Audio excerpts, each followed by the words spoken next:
বন্ধুরা, বঙ্গোপসাগরে তৈরি হতে যাচ্ছে আবারও ঘূর্ণাবর্ত।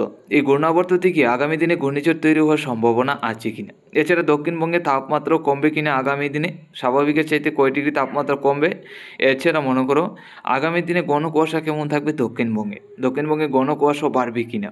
তো আমরা চলে এলাম সরাসরি লাইভ ট্রেকিংয়ে। আজ 5ই ডিসেম্বর বৃহস্পতিবার 2024। দেখুন, বর্তমান সময়ে যদি আমরা ঘূর্ণাবর্ত দেখি, বঙ্গোপসাগরের একদম দক্ষিণ পূর্বের সাইড নিয়ে একটা ঘূর্ণাবর্ত তৈরি হওয়ার সম্ভাবনা আছে, যা থেকে মোটামুটি নিম্নচাপও রয়েছে আমরা আজকের দিনে দেখতে পাচ্ছি। আগামীকালকের মধ্যে গেলে এই ঘূর্ণাবর্তের নিম্নচাপ বাড়বে, তাতে দক্ষিণ মধ্য বঙ্গোপসাগরের মধ্যে এই ঘূর্ণাবর্তটা সুস্পষ্ট হওয়ার সম্ভাবনা। তো আগামী দিনে এই ঘূর্ণাবর্ত থেকে কিন্তু আবারও ঘূর্ণিঝড়ের রূপ নিতে পারে। এখনো পর্যন্ত আমরা আজকের আপডেটে কি দেখাচ্ছে তা আমরা দেখে নিচ্ছি।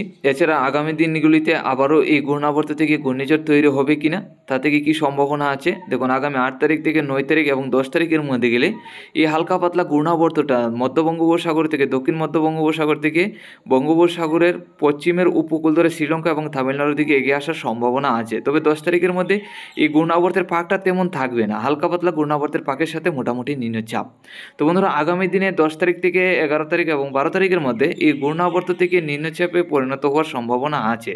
তবে পরবর্তী দিনে হয়তো আরও পরিবর্তন হয়ে যেতে পারে আপডেটটা, ঘূর্ণাবর্ত থেকে ঘূর্ণিঝড়ও তৈরি হতে পারে। তো প্রত্যেক দিন আমরা আপডেট নিয়ে আসবো এবং প্রত্যেক দিন নজর রাখবো। এখনও পর্যন্ত যেটা আপডেট আছে, আগামী 10 তারিখ থেকে 11 তারিখের মধ্যে নিম্নচাপ তৈরি হবে, আর এই নিম্নচাপ শ্রীলঙ্কা এবং তামিলনাড়ুর সাইড নিয়ে থাকার সম্ভাবনা। তো এখন দেখে নিচ্ছি দক্ষিণবঙ্গে তাপমাত্রা কেমন থাকবে, স্বাভাবিকের তুলনায় তাপমাত্রা আরও কমবে কিনা। আজকে সকাল থেকে যদি আমরা নজর রাখি, আজকে সকাল থেকে সর্বনিম্ন তাপমাত্রা রয়েছে 15 থেকে 16-র কাছাকাছি ত্রিপুরা সহ বাংলাদেশের একাধিক জেলায়। আজকে দুপুরের মধ্যে গেলে স্বাভাবিকের মতোই থাকবে, দুপুরের মধ্যে 27 থেকে 28, রাত্রির মধ্যে গেলে দেখতে পাচ্ছি 15 থেকে 16।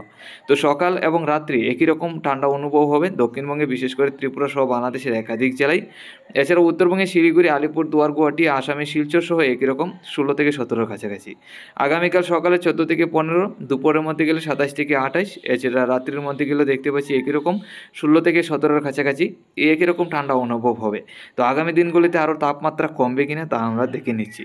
তো আগামী 7 তারিখ এবং 8 তারিখের মধ্যে গেলে দেখতে পাচ্ছি একই রকম তাপমাত্রা থাকার সম্ভাবনা আছে। সকালের দিকে সর্বনিম্ন 14 থেকে 15, কিছু একটা নিম্নচাপও এগিয়ে আসার সম্ভাবনা, তাও পশ্চিমবঙ্গের দিকে।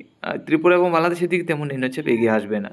আগামী 10 তারিখের মধ্যে একই রকম 14 থেকে 15-র কাছাকাছি থাকবে সর্বনিম্ন তাপমাত্রা, তার চেয়ে বেশি আর তাপমাত্রা কমছে না। এখন দেখে নিচ্ছি ঘন কুয়াশা।